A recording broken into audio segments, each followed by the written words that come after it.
Hallo,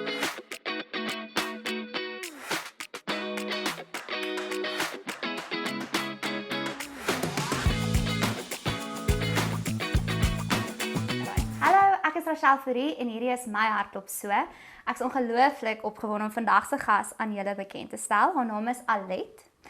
Sy is 'n geregistreerde dieetkundige, toegewyde Jesusvolgeling en 'n passievolle voorstander van holistiese gesondheid.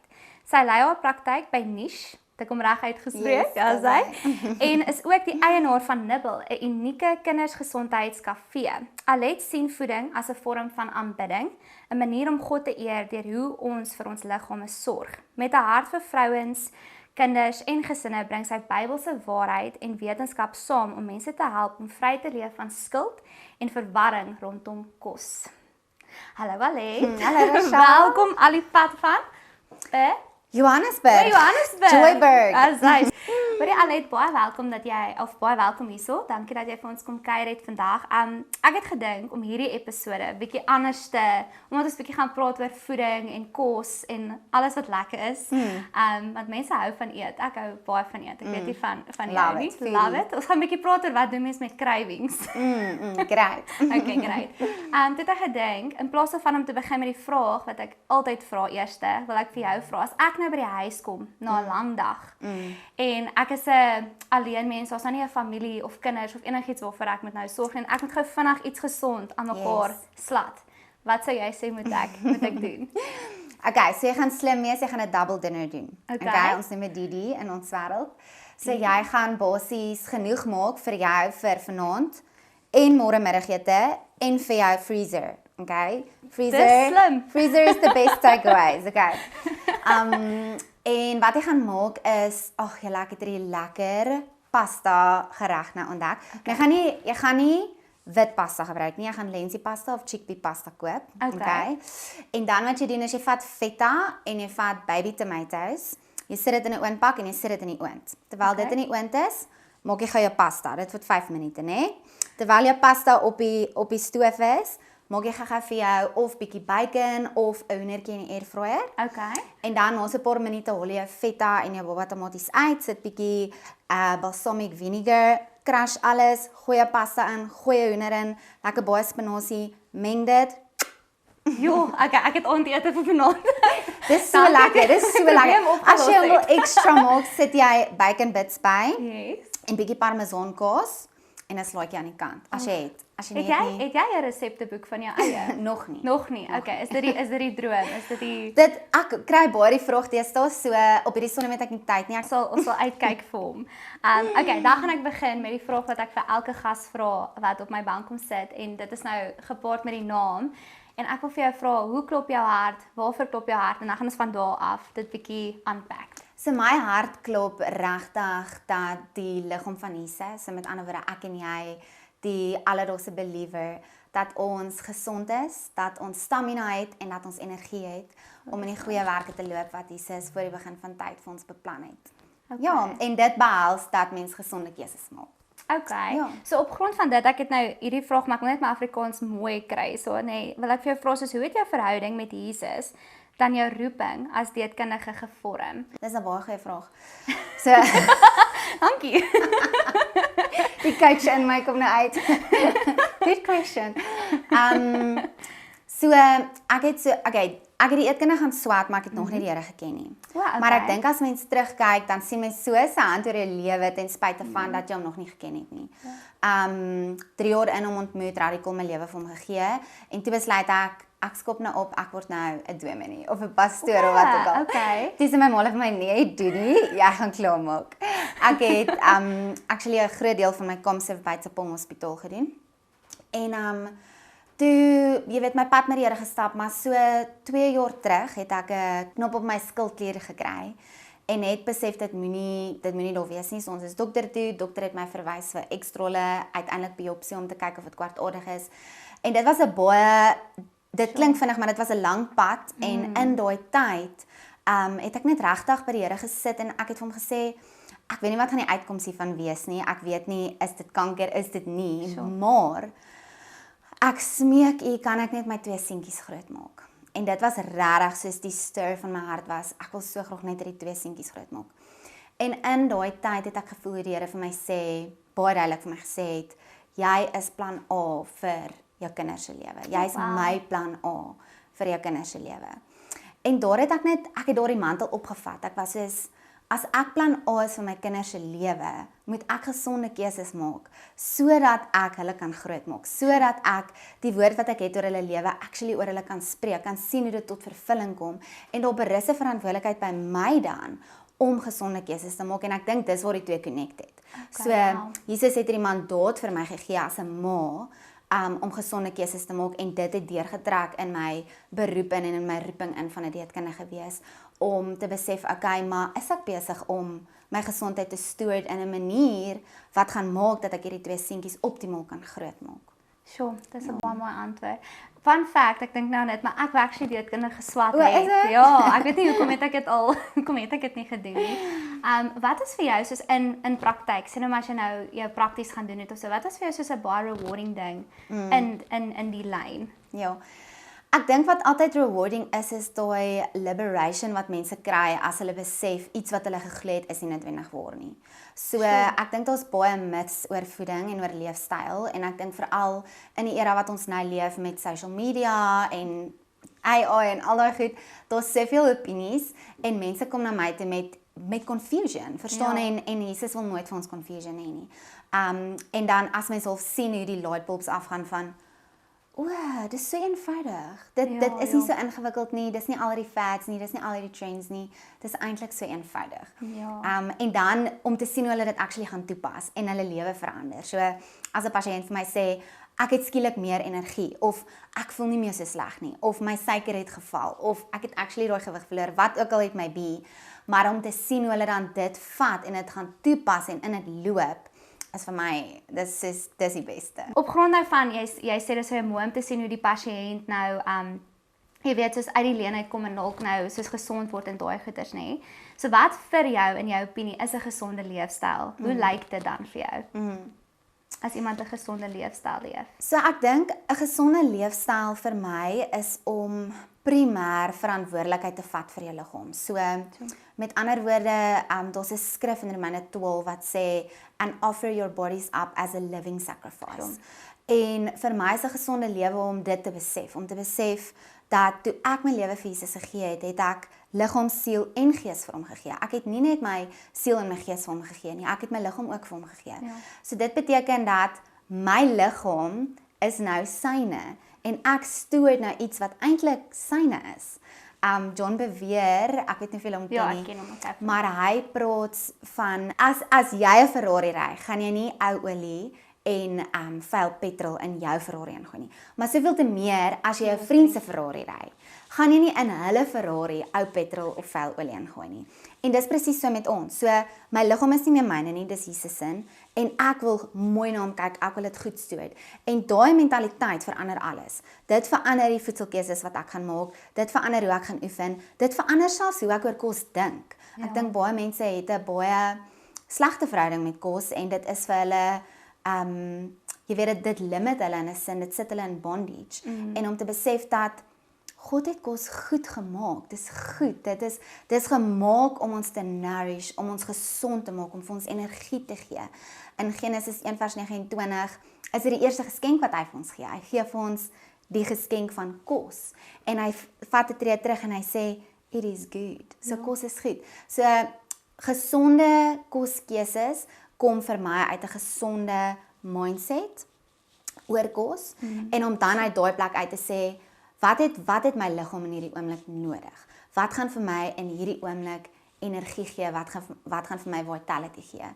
En dit is ongelukkig gewoonlik nie die vinnige opsie nie. Dis nie die takeaway opsie nie. Dis nie die Woolies on the go nie. Ek voel hierdie convicted. Maar then again, en my man het ook gesê dis belangrik dat ek hierdie noem.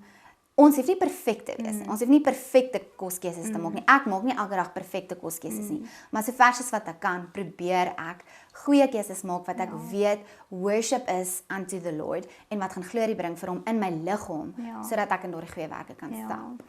Ek het actually nou so ding net so 'n side note persoonlike ding. Ek het besluit as 'n prophetic act voor ek nou gaan trou. Gaan ek so tyd saam met Jesus spandeer. So dit is nou baie persoonlik, maar dit het nou gisterand gebeur. Ek het die dag jelly tots en Oreos geëet. Nee. Ja, ek weet, maar ek is so lus vir dit. I know. En soos ek toe nou besluit het, ek is nou so 'n week al besig met dit, maar dit is net 'n prophetic act om my as bruid net voor te berei vir my huweliksdag en so aan het ek besluit ek gaan bad en tyd saam met die Here. Wanneer as ek klaar is, dan gaan ek myself salf met olie en in daai tyd dan bid ek nou vir jy weet my huwelik en my man en vir my en vir die Here en ons verhouding en so. En soos ek gisterand myself salf, toe dink ek net aan die jelly tots en die Oreos en alles wat ek toe voel ek hoor jou, ja. sommer nie soos lekker nie. Ja. En ek sê Here, nee, soos dit help nie ek salf myself net, maar innerlik jy weet dit ek ook nou verstaan is dit unhealthy nie. So ek wil by jou weet soos hoekom dink jy is dit so maklik vir ons om 'n swak lewenstyl op te neem. Soos hoekom dit kom nie eintlik so natuurlik vir ons om die regte ding te doen as dit kom in die area van kos en gesondheid. Soos hoekom is dit so maklik vir ons as mens om in versoeking in te val en so. Is jy seker jy wil die antwoord weet? 100%. Jy gaan so spyt wees hieroor. Nee, grap. So Galasiërs 5 praat oor ons fleshly desires en dit praat oor that walk in the spirit and do not gratify the desires of your flesh. Yes. En ek dink baie van dit ongelukkig is ons fleshly desires. Yes. Toe ek voorberei het vir hierdie, toe die Here my net ook herinner en ek voel dis eintlik nogal weighty wat hy my gewys het, maar in 'n mate om ongesonde leefstylkeuses te maak is self-harm. So dis wat dit is. Verstaan, ons het tieners, ons werk met tieners, so partykeer sny hulle self. En dit is 'n direkte vorm van self-harm. Jy sien dadelik die nagevolg daarvan. Ek wat 'n ongesonde lewe leef en ongesonde leefstylkeuses maak, gaan 'n effek hê op my. Dit gaan 100% 'n effek hê op my gesondheid, op my energie, op my immuniteit. Maar ek gaan dit nie dadelik sien nie. Ek gaan dit eers in die langtermyn sien. So ek dink wanneer ons ongesonde leefstylkeuses maak en sukkel om gesonde leefstylkeuses te maak, is dit omdat ons die desire van ons vlees kies en omdat ons nie noodwendig bereid is om in dissipline te lewe nie. So Hebreërs 12 praat oor ons wat in dissipline moet lewe en ons gaan nie dadelik die reward sien nie, but eventually you will reap a reward of righteousness and peace. En dit is presies so met kos, jy weet. Ek gaan dalk nie nou die reward sien van die gesonde leefstylkeuses wat ek maak nie, maar ek gaan dit in die langtermyn sien. So om met daai eternal mindset te lewe, dink ek help ook.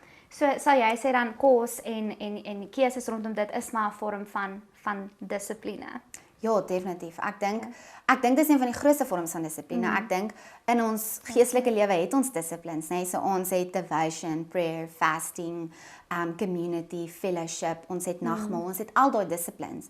En om een of ander rede en ek dink eintlik regtig dis 'n scheme of the enemy, het hy half 'n divide gebring om kos eenkant te sit. Dis nie eenkant nie. God het kos gemaak. God het ons so gemaak dat ons liggaam kos nodig het.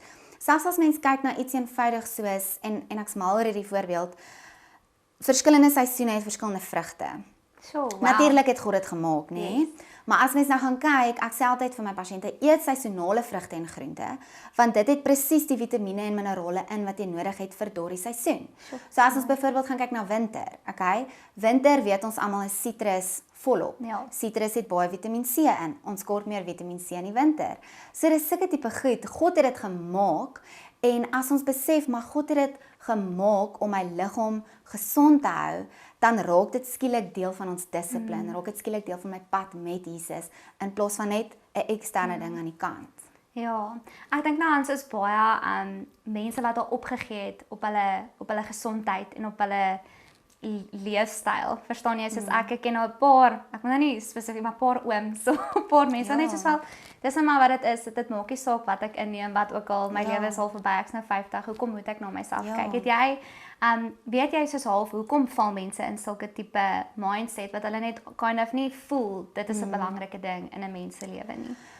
Ek dink dis twee goed. Ek kan nie vir elke persoon praat nie, want elke uit sy eie storie en getuienis, maar ek dink oor die algemeen net 'n lack of hope.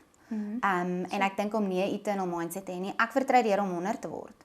Soos ek weet dat hy kan amazing goed deur my lewe doen en ek wil alles sien wat hy deur my lewe kan doen en daarom gaan ek goeie keuses maak sodat ek dit kan beleef. So ek dink dit is 'n lack of hope en 'n wrong mindset en ongelukkig dan ook dink ek dit is 'n you're giving into your desires. Verstaan jy? Jy gee in tot jou desires en ek weet nie of jy dit al gesien het nie, maar as mens sukkel met 'n spesifieke sonde en jy raak amper jy raak nie meer so ernstig daaroor en jy begin bietjie ingee. Dit raak al hoe moeiliker om uit dit uit te kom, want éventueel is dit so deel van jou, dit is so deel van wie jy is en hoe jy operate, dit raak 'n habitual sin. Baie moeiliker om uit 'n habitual sin uit te kom, as iets, jy weet, 'n sin wat jy net vinnig gedoen het, dadelik repent en vergifnis daarvan kry. Alright, so ek wil by jou hoor oor hoe kry 'n mens hoe lyk godly conviction as dit kom by kos? Dink jy is dit nou 'n oomblik wat jy nou die pizza oopmaak en dan voel jy soos ek weet ek moet eintlik nie hierdie nou eet nie. Soos voel jy kos is eintlik maar net nog iets, want ek dink baie mense benader dit as dis net gou vinnig nog ietsie. Maar moet dit dan anders lyk vir ons as Christene in hoe ons dit benader? So in John 10 vers 10 sê Jesus, the enemy comes to steal, kill and destroy, but I came to give you life and life in abundance. En ek dink party mense kies lewe en party mense kies lewe in oorvloed. En ek dink die oomblik as ons 'n conviction het oor kos, begin ons daai lewe in oorvloed access. So ek besef dan dat dit wat ek kies in hierdie oomblik kan vir my actually lewe bring. In Deuteronomium sê dit, I put before you life and death, now choose life. En ek dink as mens besef alles wat ek eet is either besig om vir my energie te gee en my gesond te maak, of besig om my siek te maak. Skielik verander alles. Ja. Want nou weet ek, okay, ek het twee opsies voor my. Ek het lewe en ek het dood, wat gaan ek kies? Gaan ek in hierdie situasie dood kies? En wat gaan dit aan my liggaam doen? Of gaan ek in hierdie situasie lewe kies? En deur lewe te kies, sê ek vir Jesus, hierdie is 'n moeilike keuse, want ek wil die donut hê. Ek love die donut, okay. Daai roomys, dis my weakness. Of die roomys. En dit is 'n ander punt wat ek by kom, jy weet, elke ongesonde ding waarvan jy hou, het 'n gesonde opsie. Mens moet net bietjie daaroor dink, maar okay, Jesus, ek wil die donut kies. I want to gratify the desire of my flesh. Maar omdat ek weet dat die liggaam is joune en ek jou wil worship deur alles wat ek doen, kies ek nou lewe. En kies ek nou iets wat my gaan sustain, iets wat my gaan heal, iets wat my gaan nourish.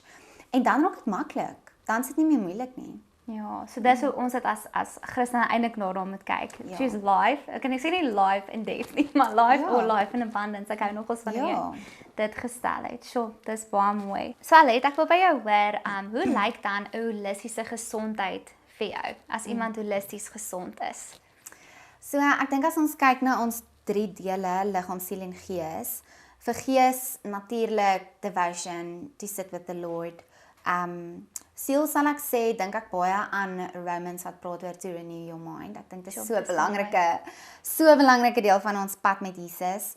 En dan liggaam, dink ek weer eens is om net regtig gesonde keuses te maak. So met ander woorde, hoe lyk my kos, hoe lyk my slaap, hoe lyk my water, hoe lyk my oefening. En as ons daai goed bymekaar kan bring en dit kan alles deel vorm van ons worship unto the Lord, dink ek raak dit holisties. Want dit help ook nie. Ek maak heeltyd gesonde koskeuses, maar my mindset is sleg of my mindset is negatief nie. So om die twee bymekaar te bring, seker te maak dat my mindset oor kos is actually gesond. En dan dink ek raak dit 'n holistiese ding. Okay. Ja. En wat sou jy sê is dan die impak van kos op jou as mens, maar veral geestelik? Ja. So ek dink wanneer ek gesonde keuses maak, doen die kos in my liggaam wat dit moet doen. So met ander woorde, dit gee vir my energie, dit help my liggaam om te genees.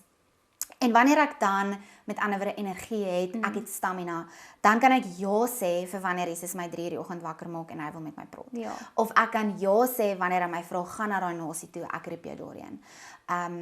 Ek kan ja sê wanneer hy my vra om iemand te bedien op die straat en uit my kar uit te klim en na hulle toe te stap. So ek dink in die langtermyn wat die impak wat kos het op my geestelike lewe, is dit help om te voer sodat ek gehoorsaam kan wees aan dit wat die Here my voorroep. So baie keer vra die Here ons dalk om iets te doen. Hy vra vir ons 'n portion of obedience, maar ek's bloated of ek's moeg of ek's alweer siek. Soveel keer wat ons al goed moes kanselleer want ons kinders is siek of ek sal weer siek of iemand is siek. Ek dink siekte kom steel soveel keer meer by ons as wat dit moet. En partykeer is dit 'n virus of 'n bakterie, maar partykeer is dit ook ek wat 'n slegte keuse gemaak het en daarom is ek dalk meer vatbaar.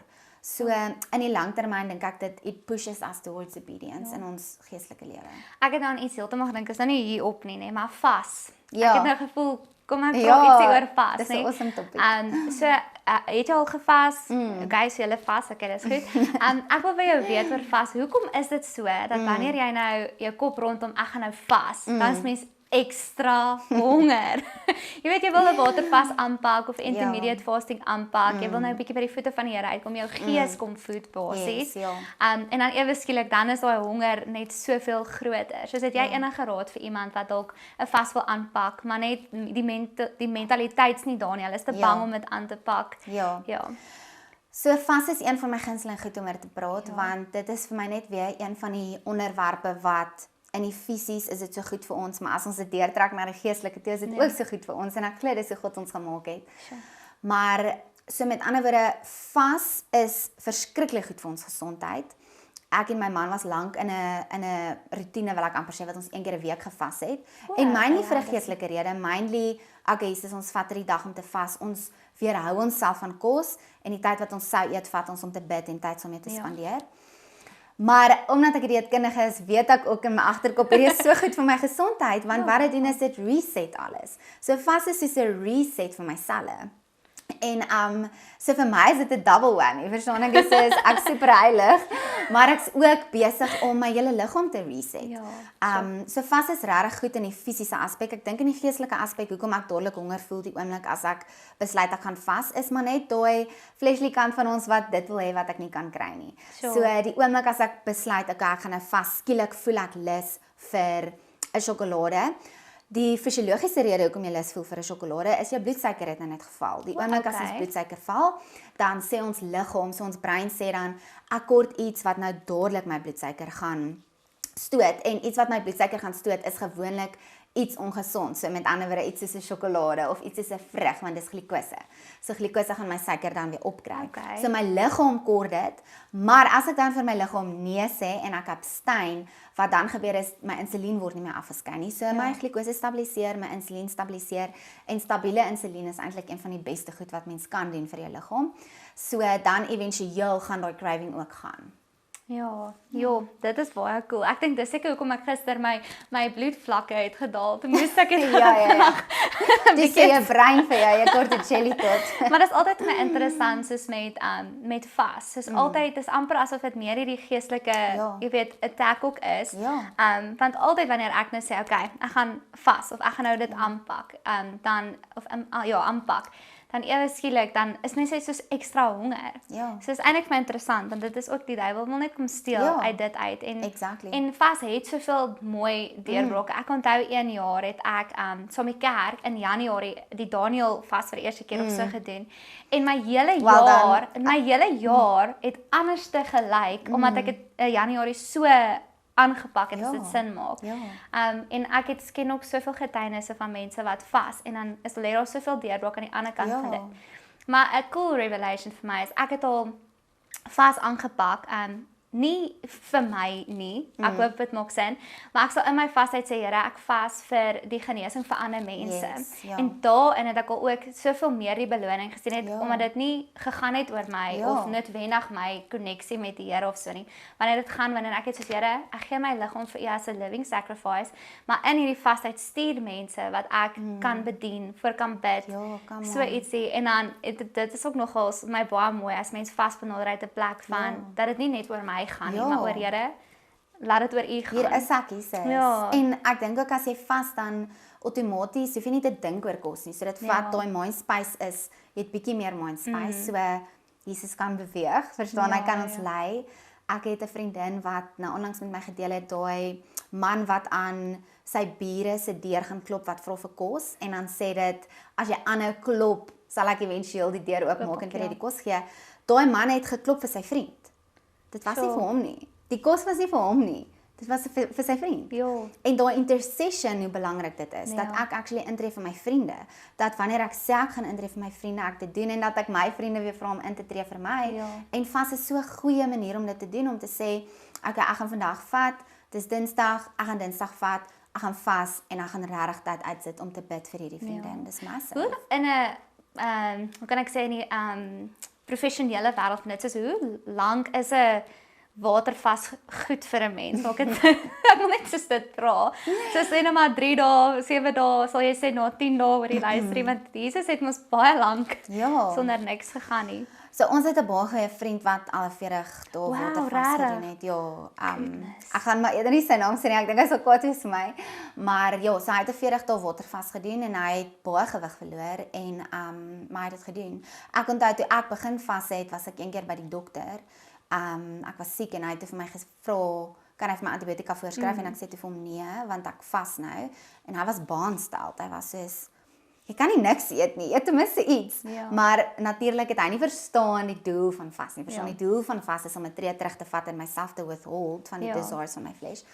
So 'n dag is eintlik heeltemal voldoende. 24 uur is baie goed.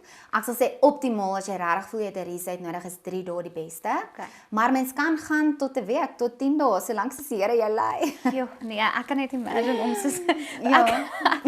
ek het al 'n watervas vir 3 dae gedoen, maar daai laaste dag, Ja. dis ek soos nee, okay, ek gaan nou 'n burger.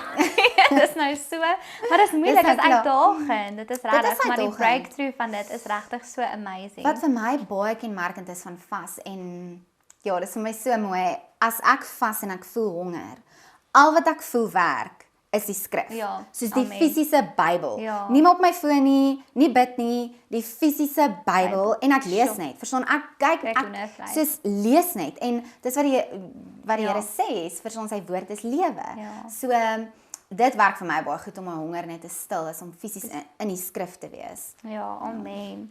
Okay, so sorry, ek het nou heavy gesidetrack. Kom ons kom nou weer terug by die vragies wat ek hierso wil vra. So ek wil vir jou vra, watse raad sal jy vir iemand gee wat sukkel met skuldgevoelens rondom kos? Want ek dink dit is ook dit voel amper, ek het 'n boek gelees eendag, ek hoop nou ek gaan myself reg bewoord, van Craig Rochelle van The Power to Change. Ek weet nie of jy die boek gesien het nie. Maar hy praat baie van behavior modification. Okay. So hy sê baie keer wanneer ons patrone in ons lewe wil verander en ek dink iets soos oefening en kos, Ja. okay? So as ek vir myself sê ek gaan nou elke liewe dag hierdie tyd opstaan en ek gaan gym, dan is jy eintlik besig, you're setting yourself up for failure, want hy sê jy kan een oggend opstaan siek voel, jy kan een oggend opstaan en iemand bel jou en het jou hulp nodig of dit reën of wat ook al dit is. En hy sê dan onmiddellik in daai oomblik dan voel jy het gefaal. Ja. Jy sê ag ek's 'n mislukking, ek kan nie volhou nie, ek wou commit op oefen. En ek dink as mense nou dink aan kos ook. Ek's nou besig met Stephanie se Confident 2.0 challenge. En sy het vir my 'n mealplan gegee. En ek het vir die eerste 3 weke haar mealplan gevolg. Jy weet, getroulik, het my proteïene geëet, alles. En toe so in week 4, ek's nou in week 6, but life happened. Ja. Soos ek was op die pad, ek was ook, dit was emosioneel, dit was dol, dit was verskriklik. En toe obviously gaan dit weer in. Okay, sprinkelpops is my go-to. Ek moet gou hier net iets eet. Kom Sprinkelpops. maar verstaan jy wat ek sê? So en toe voel ek net so Ek het al vergeet van sprinkelpops. ek het so dit het aan my gevat want ek was Ja. gedissipline vir 3 weke en hier kom ek in week 4 en lewe het net gemaak dat dit is nie nou prakties vir my om 'n eiertjie te klits of iets is dit, jy definitief. verstaan. So wat sal jy sê soos goeie raad vir iemand wat dalk bietjie skuldgevoel het of voel hulle kan dit nie volhou nie. Ja. Ek dink ek kan 'n boek skryf oor hierdie tema. So ek so bly jy vra dit vir my, maar wat dadelik by my opkom is daai skrif wat sê his mercies are new every morning. En ek sê dit elke oggend vir my kinders as ons die gordyne oopmaak. Dan sê ons new morning, new mercies. En as jy gefaal het vandag om te onthou dat we are not under the law. Verstaan, en dit is hoekom Jesus gekom het. Dit is hoekom hy die Heilige Gees vir ons gegee het, want ons is nie meer onder die wet nie. Die oomblik as jy voel jy is onder die wet, kom daai condemnation, hè? Waar Heilige Gees bring conviction, is altyd met grace.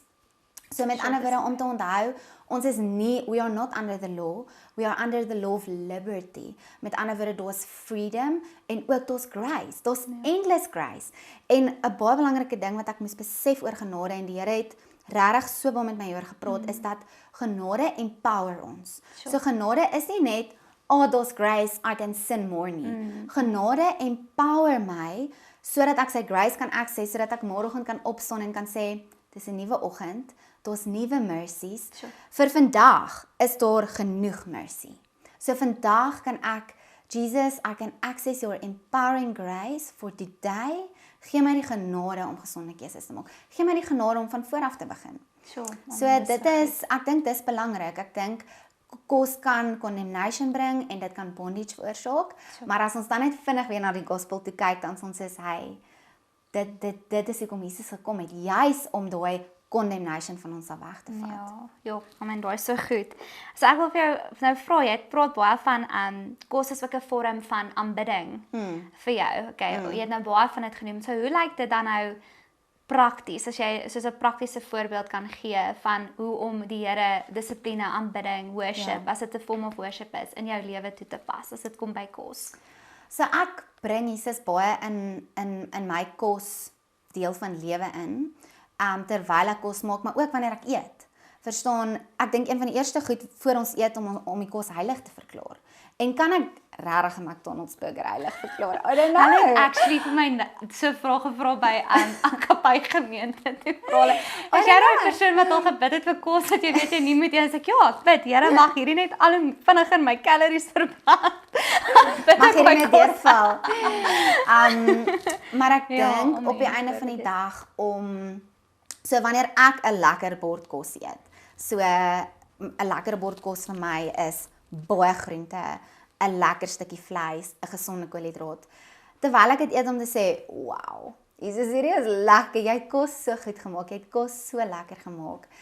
Is 'n groot deel van my worship, maar die ander deel van my worship is om te weet en te verstaan die fisiologie. Hierdie gaan in my liggaam in en ek imagine, hierdie gaan in my liggaam in. Dit gaan vir al my organe vitamiene gee en minerale gee en energie gee. Ek gaan môreoggend wakker word, ek gaan so goed voel, ek gaan energie, ek gaan stamina hê, ek gaan kan doen wat die Here van my vra. Ek gaan energie om by hom te sit. En vir my is dit worship. Ek dink worship is ook partykeer om to exalt Christ. So wanneer ons worship, that's what we're doing. We're exalting Christ in my thoughts, or I'm exalting Christ in my choices. So om te sê, Jesus, ek's regtig nou lus vir hierdie donut, but I'm going to exalt you in this moment. You are better than life.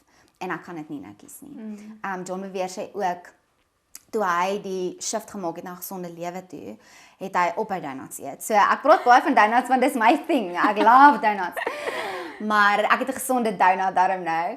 Maar asseblief share met ons die resep. Ek het vir brownies drop gebring. Ek gaan dit nou net vir gee. My man het dit gebak. Maar hy sê julle kan my $1 miljoen gee. Ek sal nie daai donut eet nie. Sure. Want ek sal nie my conviction verruil vir $1 miljoen nie. As dit 'n conviction is vir jou, raak dit makliker. Dit is maar net. Ek het actually 'n vriendin soos jy nou praat, Liesel, sy's een van my beste vriendinne en sy het ook net eendag sy het my geleer dat dis eintlik dis 'n leefstyl.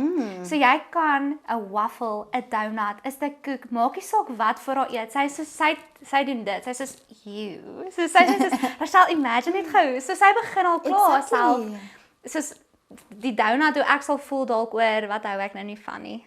Daar's min kos wat ek nie van hê oor afval. Ek weet nie maar asperges. Soos soos dan begin jy al klaar jou praat oor hoe nie lekker dit is. Sy doen dit soos as ek vir haar chocolaatjie aanbied of 'n stukkie koek of wat ook al, sy sê dadelik van nee dankie. Dan bestel sy die gesonde ding op die menu. Ja. En daai dissipline was so inspirerend want dadelik outomaties die mense wat saam met haar in die restaurant sit, is eintlik al bietjie geïrriteerd met ja, jy word gejudge. Maar jy voel dadelik so sjoe. Dalk moet ek maar ook eerder nie die stuk koekie eet nie, maar die gesonde happy of wat ook al eet nie. Ja. En dit was ook iets vir my mooi, want sy het ook hierdie conviction gehad oor jy weet jou liggaam is 'n tempel en dit is 'n leefstyl. Sy kies wat sy wil gesond leef. Maar dit het ook 'n pad gevat van jy het nou gepraat van jou skildklier en ek besef baie mense is interessant hoe lewe werk. Jy moet altyd deur iets gaan om die erns van 'n ander ding te verstaan. Ja. En sy het ook gesukkel baie met haar skildklier, ek dink en haar darms en sulke tipe goed wat nou toe obviously gemaak het dat sy gesonder keuses kies want obviously jy wil langer leef en gesonder leef. En dis my hart. So dit voel vir my baie mense misbruik hulle liggame, eet net wat hulle wil tot die dag dat hulle so siek word of 'n diagnose kry, nou ewe skielik wil hulle die verandering bring. But why not do it in advance? Ja. Ek dink dit is so, ek sien dit met my pasiënte ook, they will normally adhere as daar iets gebeur het, maar wat hartseer is van dit is, baie mense sit eintlik met simptome, wat is as gevolg van jou leefstylkeuses, maar jy besef dit nie. As jy dit net kan besef, kan jy dalk jou leefstyl verander. So, bloating, moegheid, om die hele tyd siek te raak, maagkrampe, uitslag op jou vel, al daai tipe van goed, dis gewoonlik as gevolg van ons leefstylkeuses. Ja. En wat ek ook nou aan dink terwyl jy praat, is daai hele ding van, jy weet as mense in die oggend opstaan en jy spandeer tyd saam Jesus, aan die begin is dit dissipline. Dit is 100% dissipline. Ek staan op en ek doen dit want ek het dit nodig en ek weet dit is nodig en ek's lief vir die Here en ek wil dit graag vir hom doen. Maar dan raak dit 'n vision. Skielik raak dit, ek word wakker en ek kan nie wag om by die Here te sit nie. Ek kan nie wag om met hom te praat nie. Ek kan nie wag om vir hom te vra oor hierdie ding wat op my hart is of hom te sê wat my pla nie. En dis dieselfde met die dissipline van kos. Aan die begin, jy weet, is dit soos okay, ek gaan nie hierdie donut kies nie. Because Jesus, I want to exalt you in my thoughts. I want to exalt you in my life. En oor 'n maand is dit soos ek wil dit nie hê nie. Ek hoef nie eers meer dit te doen nie. Dis is niks van dit attract my nie. Dis nie aanloklik vir my nie. En ek dink in daai oomblik is daar 'n grip wat die vyand oor ons verloor. Wat powerful is. En dis hoekom dit maar moeilik is. Maar is daar nog spasie om soos byvoorbeeld te sê, want ek weet vir jelly tots. Ja, ek wil vra wat op Stephanie se in die ding is daar 'n cheat meal. Ons noem dit 'n cheat meal. Soos is daar dan spasie vir sou jy sê vir so ietsie? Definitief. So ek hoor die woord cheat meal. Ek soos daai woord. Ek sê dit vir my pasiënte, ons mag nie sê cheat meal nie, ons mag sê social meal. Want die realiteit is, ons is sosiale wesens. En ek gaan by mense gaan eet, en ek gaan nie vir hulle sê, maak vir my lensie pasta, free range hoender. Nee, ek gaan nie dit doen nie. Ek gaan eet wat hulle vir my gee, en ek gaan dit geniet, en dis 'n social meal. Maar, as ek 6 dae van die week lank presies vir my liggaam gee wat hy nodig het, ek gee hom gesonde kos met die regte vitamiene en minerale in, dan gaan daai social meal niks wees vir hom nie. Ek gaan dit baie vinnig verwerk, ek gaan presies weet wat om daarmee te doen en dit gaan uit my stelsel uitgaan. Maar as ek elke tweede dag 'n social meal het of my hele lewe is social meals, gaan dit éventueel optel. Ja, 'n social meal, dis my cool. Dis baie oulik. Ek like daai. Okay, in elk geval, ons gaan aan. So ek wil by jou hoor, wat is die verskil tussen 'n wêreldse liggaamsbeeld dan en hoe dit lyk in 'n Bybelse siening van dit? Want ek dink die wêreld gee ook soos wat jy gesê sosiale media al daai goeders gee vir jou 'n indruk van wat is 'n wat het ek nou hier genoem, sorry. Ja, 'n wêreldse liggaamsbeeld. En baie keer is dit bietjie onrealisties wat sosiale media goeders daar buite sit, maar hoe lyk dit in 'n Bybelsiening vir 'n Christen?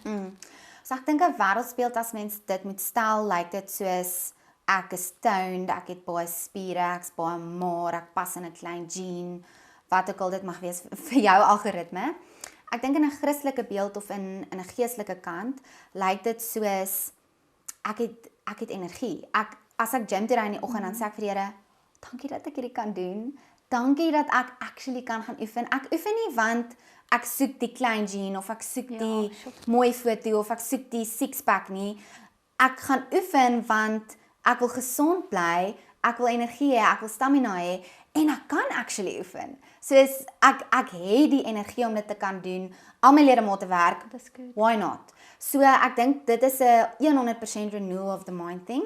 En dis ook daai reminder wat dit praat oor do not be conformed to the pattern of this world, so die wêreld, but be transformed by the renewal of your mind. So die oomblik as Jesus ons mind kom renew oor hierdie area en skielik het ek 'n conviction, gaan dit nie meer noodwendig vir my oor die uiterlike nie, dit gaan bietjie meer oor hoe ek voel. Hoe voel ek? Amen. Voel ek gesond? Voel ek het energie? Voel ek kan doen wat ek moet doen? En dit gaan outomaties natuurlik deurtrek in my liggaam en ek gaan 'n optimale gewig wees en ek gaan dalk beter lyk, maar dit gaan nie noodwendig daaroor nie. Ja, daai is so goed. Ja, daai is baie goed. En dan wil ek by jou gou hierdie vraagie vra. Ons gaan bietjie in rondom kinders. Want ek dink baie mamas wat werk, wat besig voel, dalk dra hulle 'n bietjie skuldgevoel oor om gou 2-minute noodles of 'n Vienna of ietsie. Ja. Soos nie substance noodwendig die nodige nutriënte. Nou wil ek soos 'n dieetkundige dink, sorry. Maar ons het nie altyd tyd nie. So, hoe leer jy jou kinders om gesond te eet en ook hulle jy weet koste soos die waarde van kos te verstaan en as jy raad het vir mammas wat dalk werkende mammas is of besig is en ook so verantwoordelik voel om die regte voedsel vir hulle kinders te gee, maar hulle sukkel daarmee. Soos enige raad in daai area. Baie, so baie. Ek dink die eerste ding, hoe leer ek my kind om gesond te eet? So ek leer my kind. So ons kindertjies is klein disipeltjies en Hoe oud is jou kindertjies as ek mag so vra? Zion, as hy weer is 4 en Zion is 2. Okay, joh, Hulle is van- adorable. oh, Hulle ek kan is net so cute. imagine. Ek is so lief vir hulle. Maar basies hoe ons hulle leer is of ek disipel my kinders in elke area van hulle lewe. So ek disipel hulle in kos ook. So ek's besig om vir hulle te leer oor gesond leef. So ek sit nie net broccoli in hulle bord en sê, eet dit nie. Ek sê vir hulle, hierdie broccoli gaan jou sulke massels gee. Hierdie broccoli gaan maak dat jy baie energie het om by die glyplank te kan aflei. So ek probeer vir hulle verduidelik nou al, wat is die koneksie tussen kos en hoe ek voel. Okay. Vir dogtertjies, ek en nie dogtertjies nie, maar my vriendinne wat dogtertjies het, sê, jy sê vir 'n dogtertjie, hierdie kos gaan vir jou lang hare gee. Pampoen. Ja, dan wil hulle dit eet. Maar om vir hulle nou te verduidelik, so my seentjie, en dit was 'n groot oomblik in my lewe, ons was McDonald's toe. So dit was die laaste dag van vakansie en ek wou graag vir hulle iets lekkers om met hulle gaan doen en daar's 'n lekker speelplek en ek koop toe vir hulle McDonald's en hulle kry toe chicken nuggets en daai suikersousie wat jy Ja, saam met ja. die chicken nuggets kry. En ek maak die sousie oop vir hom en ek sit daar onder hy's 4. Ek sê vir hom, gaan jy dit nie dip nie? Hy sê, nee, is dit gesond?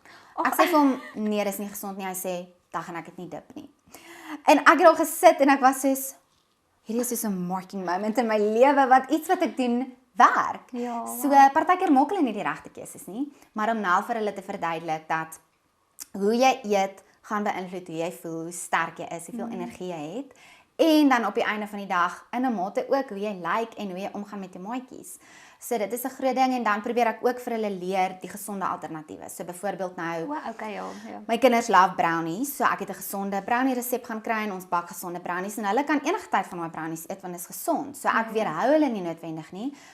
Abstinence, dis nooit goed om abstinence te preek nie, verstaan nie te sê nee nie. Ja. Want dan vergryp hulle self die oomblik as hulle kan, maar as hulle sê, maar hier is die alternatief. Probeer dit vir jou so lekker. So ek dink dis hoe ons hulle leer en ek dink vir ma's wat 'n besige skedule het om te weet vir elke ongesonde opsie is daar 'n gesonde opsie. Daar is, ons moet net bietjie moeite van ons kant af doen om uit te vind wat dit is. So die belangrikste ding wat ek vir ma's wil sê and I want to shout this from the rooftops is vat jou kos, draai dit om, kyk wat stop binne. Dit is so belangrik. Dit is so belangrik dat ons daai stewardship opvat en actually kyk wat is in dit wat ons besig is om vir ons kinders te gee, want ons sien 'n massive rise in ADHD, ons sien 'n massive rise in kinders wat op die spektrum is en ons kan 45% van daai simptome verlaag deur net 'n gesonde dieet te eet. Ja. So ek dink ons as ma's, die oomblik toe ek ja gesê het om 'n mamma te word, het ek die verantwoordelikheid gevat om my kind groot te maak en saam met dit kom daai ek moet kyk wat's in hulle kos. Soveel te meer as in myne, want hulle kan nog nie daai keuse maak nie. Ek maak dit vir hulle. So as ek Vienna's in die huis het, gaan my kinders wil Vienna's eet want dit is daar. Maar as daar nie Vienna's is nie, Ja. verstaan dit. Ek was nou die dag by 'n koskonferensie wat hulle sê, jy klaar dat jou kind te veel Coke drink, maar wie koop vir hulle die Coke? Jy koop vir hulle die Coke. So wat ek vir my kinders gee is wat hulle normaal gaan wees op die einde van die dag. So as jy besig is, daar's nog steeds gesonde opsies, maar kyk net wat is in jou kinders se kos. Is baie van jou leefstyl meal prep? Soos Ja, meal prep is Is dit 'n 'n life beplanning? hack, ja. Beplanning, okay. Mens moet beplan. Ek dink die weke wat ons wiele afkom is die weke wat ek nie beplan het nie. So ek het 'n vaste ritme. Elke Sondagmiddag sit ek beplan. Ek bestel my goedjies op 60-60, Sondag aan 'n meal prep ek.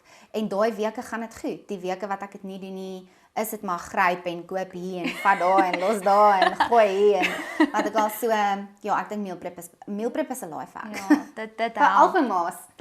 Ja. So wat het jy al by God geleer deur jou rol as ma wanneer dit kom by kos maak vir jou gesin? Soos wat is dit? Is dit vir jou rewarding want ek dink ons baie mammas wat dalk al buitekant voel dit is admin en dit is soos ek moet nou alweer vir my man kos maak en weer vir my kinders kos maak. Soos is al iets wat die Here in jou kom stir het wanneer dit kom by om vir jou kinders en vir jou man kos te maak. Ja, definitief. So ek het vir 'n lang ruk gevoel ek het nie tyd nie. Ek het 'n werk, ek het 2 kinders, ek het 'n huwelik, ek het 'n bediening. Waar moet ek nou nog tyd kry om kos te maak? En toe het ek net gevoel die Heilige Gees my eendag nudge om my screen time te check.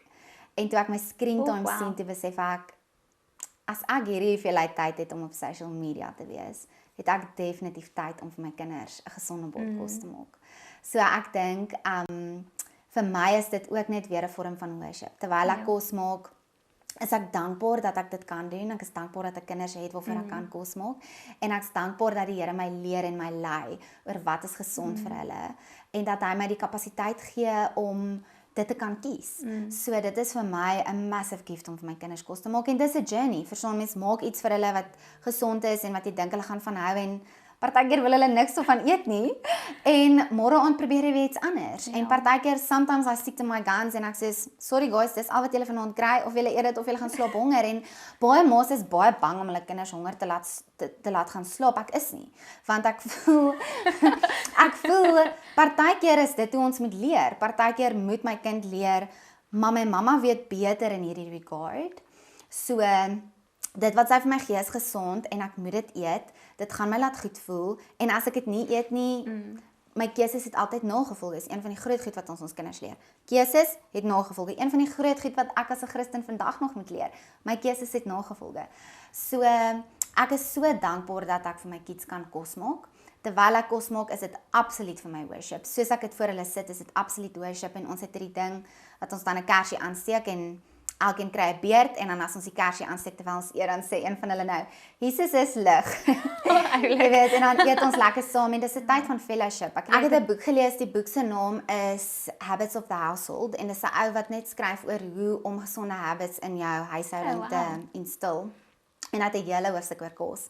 En een van die goed wat hy oor praat is hulle het gesien dat kinders wat die gesondste is in terme van hulle spiritualiteit is gewoonlik kinders wat uit 'n huis uitkom where there is messy tables and noisy rooms. Sure. En dis daai hele ding van om te host, verstaan, om mense in jou huis in te laat dat jy oop deur het. En hy praat oor dat die tyd wat ons aandete eet is actually so goeie tyd om te connect met ons kinders. Yes. So jy weet om aandete regtig te value vir wat dit is. Ek gaan gesonde kos maak, dis vir my kinders voorsit. Partykeer is dit ek wat iets uit die vrieskas uithaal, wat dit gaan warm maak en dit vir my kinders sit, maar dan steek ons kersie aan en ons het fellowship.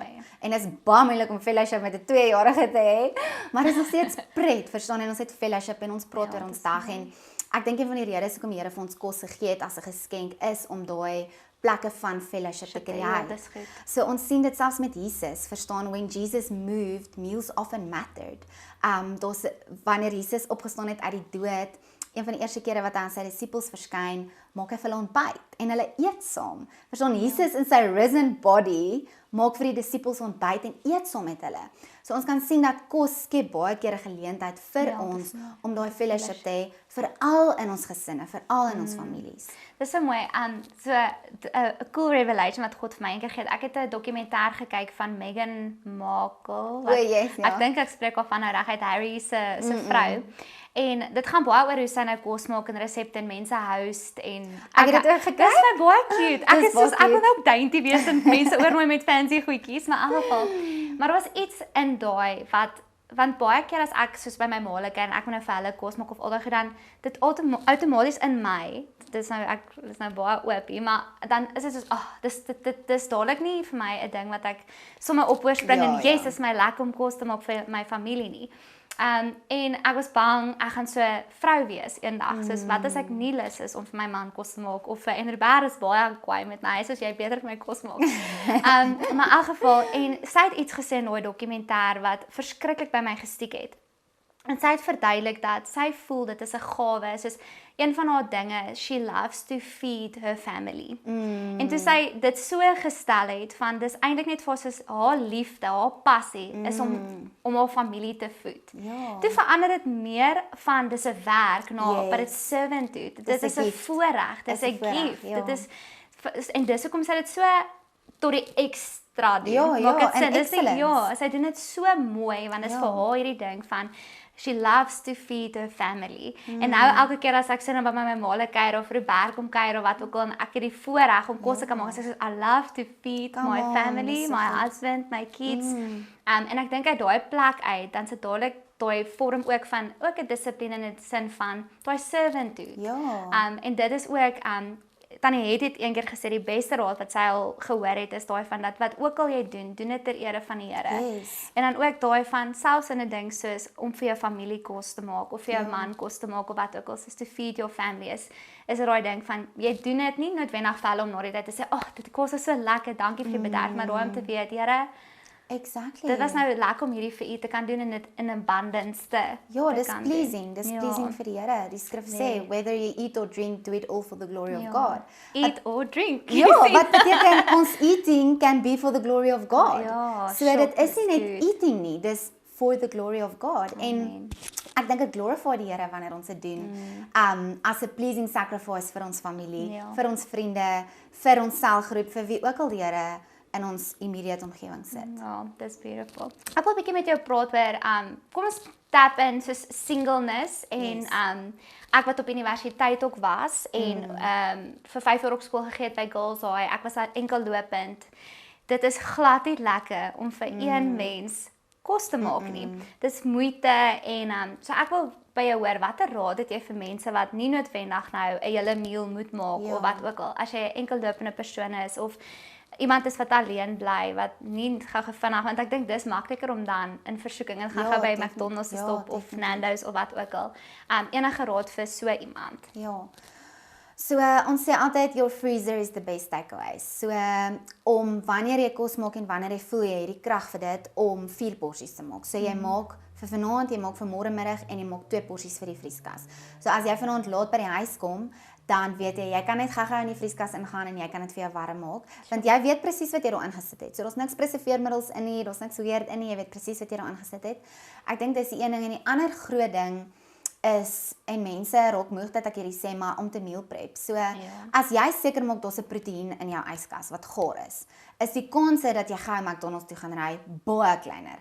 As jy wat gou sê, wat jy daar sê. Okay, maar daar is gaar mins in my yskas. Al wat ek moet doen is gou groente in die oond sit of in die airfryer of al wat ek moet doen is gou 'n bietjie slaai vir my opsny. Baie maklik, baie vinnig. So om seker te maak daar's 'n gaar proteïen in jou yskas. Ja, want dit is eintlik die ding wat soos moeite voel. Dit is die ding wat soos moeite voel. En ek het eintlik gedink ek moet begin myself time as ek kos maak om vir mense te wys hoe vinnig dit is. Jy weet as jy huis mekaar is en jy sê, hierdie gaan so lank vat. Dit doen nie, dit vat 20 minute as jy huis weer netjies. Dis dieselfde met kos. Dit voel, hierdie gaan so lank.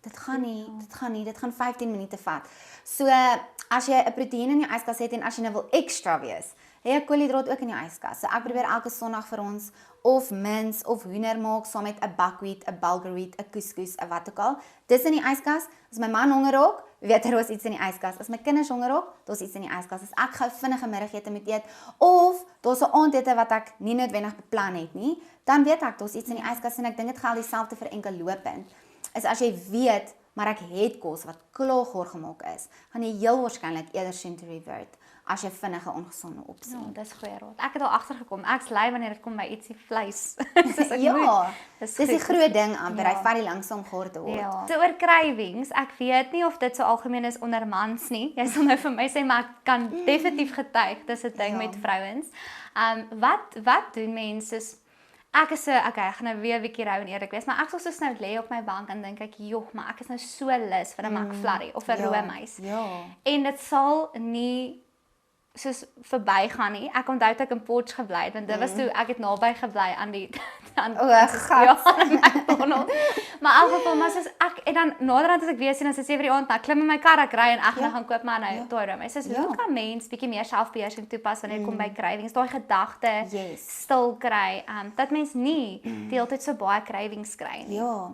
So ek dink die fisiologiese proses rondom craving, dis een van 2 goed. So die Here het ons liggaam ongelooflik goed gemaak.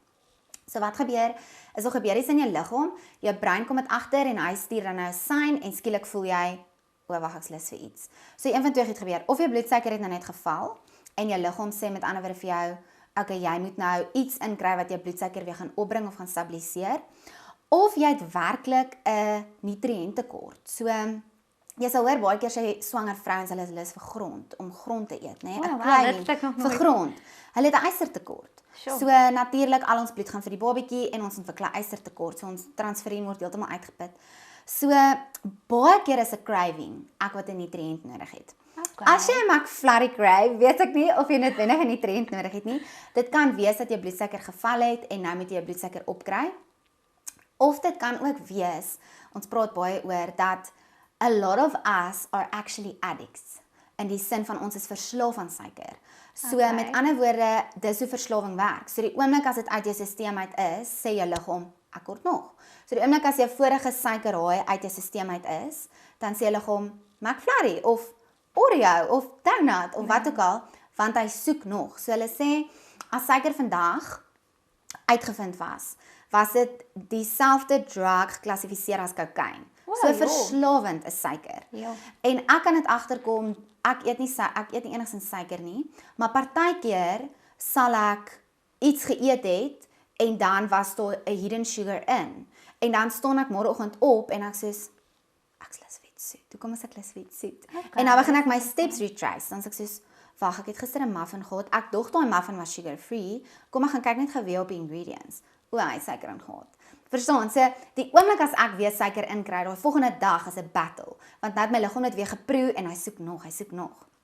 So, dis die suikerkant, is die een kant, die ander kant is die nutriëntekort. En as jy jou liggaam begin leer ken, so ek sal partykeer crave kaas. Ek weet as ek kaas crave, my liggaam kort vette. Daar's uit 'n tekort aan vette, ek moet meer vette in my dieet insit. So, dit is as jy begin luister vir jou liggaam, begin hy actually met ons praat en begin hy vir ons sê, jy kort 'n bietjie hiervan, jy kort 'n bietjie hiervan. En dan kan jy vir hom gee wat hy nodig het. Want ons kan nie noodwendig altyd agterkom, okay, ek het 'n Vitamiin C tekort of ek het 'n Vitamiin D tekort of wat ook al nie, maar ons liggaam kan dit vir ons wys deur vir ons te sê, okay, maar eet nou daai lemoen of eet nou daai tamatie. Wanneer 'n mens slaap, nê, en dan ewe skielik dan word jy wakker, maar jy is so dors. Soos hoekom gebeur dit? Ek het so ding met die Here, ek sê altyd, okay Here, ek moet Bybel lees want die Here sê tog hy is lewende water. Sê hy maak my dors, maak my wakker. Dan klim ek gewoonlik in die woord as dit my gebeur, maar nou obviously die kinderkant van dit. Soos hoekom word mens soos excessively dors dan? So ons word gewoonlik dors. So hulle sê teen die tyd wat jy dors raak, is jy eintlik al gedehidreer. So mens moet probeer genoeg water drink dat jy eintlik nooit dors is nie. Die oomblik as jy dors is, jy is klaar gedehidreer. Ja, okay, en die rede hoekom ons gewoonlik dors raak is as gevolg van 'n oormaat sout. So sout is baie goed vir ons. Daar's klomp fats wat sê, jy weet, moenie baie sout inneem nie. Sout is baie goed vir ons, baie goeie minerale in. Maar wanneer ons te veel sout inkry, dan moet ons liggaam dit uitbalanseer met water, so dan sal ons meer dors raak. So dit kan wees dat jy dalk 'n aandete gehad het met baie sout in, of jy het net met jou mond oop geslaap. O, dis interessant. As jy met jou mond oop slaap gewoonlik, wat gebeur is jy speeksel kan nie in daai omgewing lewe nie. So dan baie jy speeksel nie as jy dors. Maar die Alet maak dit baie lekker saam mee gekuier vandag. Ek wil net 'n laaste vraag om net mooi af te sluit. As daar enige iets is, vat jy 'n raad of 'n advies of 'n woord van bemoediging rondom gesondheid, hoe holisties te lewe vir 'n vrou, 'n man, 'n kind, daar buite te kan gee, wat sal dit wees? Ek sal sê voordat jy probeer loop in dit, voordat jy die aksies doen van dit, vra die Here om jou mind te renew. Vra die Here om daai conviction in jou hart te sit dat jy is 'n tempel en dat your body is a living sacrifice en vra hom om jou te lei om leefstylkeuses te maak wat pleasing is in sy en his sight. En ek dink van daar af dan raak dit makliker. Praat maar baie dankie dat jy vandag kom kuier het. Dit was regtig lekker om jou hier te gehad het en jy moet veilig terug reis. Dankie. Dankie.